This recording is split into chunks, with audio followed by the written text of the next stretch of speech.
Once upon a time, a senior monk and a junior monk were travelling together. They were walking peacefully and with calm towards their destination. At one point, they came to a river with a strong current. To continue their journey, they would need to swim through the river to cross to the other side. As the two monks were preparing to cross the river, they saw a very young and beautiful woman was sitting at the bank of the river. She was also attempting to cross, but she did not know how to swim. The young woman asked if they could help her cross the river by carrying her to the other side. Buddhist monks usually take a vow of celibacy. They are not allowed to touch or even be in the vicinity of a woman. The two monks glanced at one another because they had taken vows not to touch a woman. They both thought for a moment. The junior monk politely refused. Then, without a word, the older monk picked up the woman on his back, carried her across the river, placed her gently on the other side, and carried on his journey. The younger monk couldn't believe what had just happened. After rejoining his companion, he was speechless, and an hour passed without a word between them. The junior monk was shocked at the behavior of his fellow monk.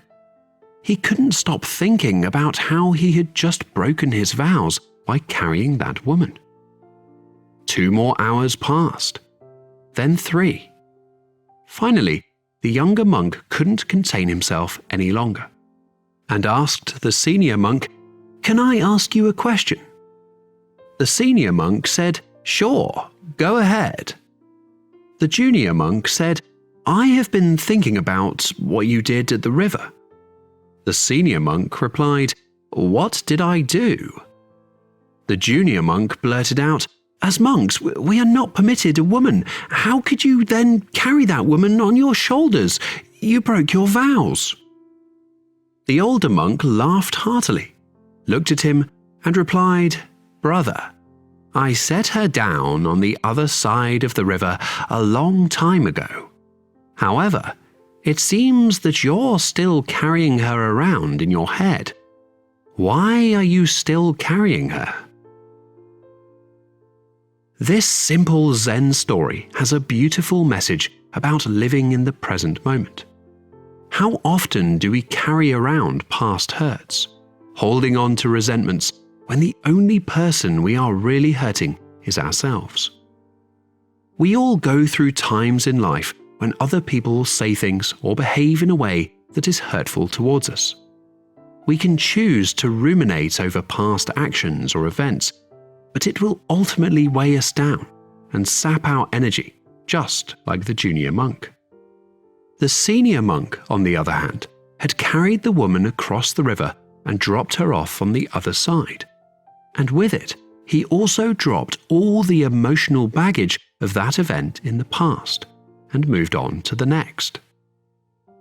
We can similarly choose to let go of what doesn't serve us anymore and concentrate on the present moment.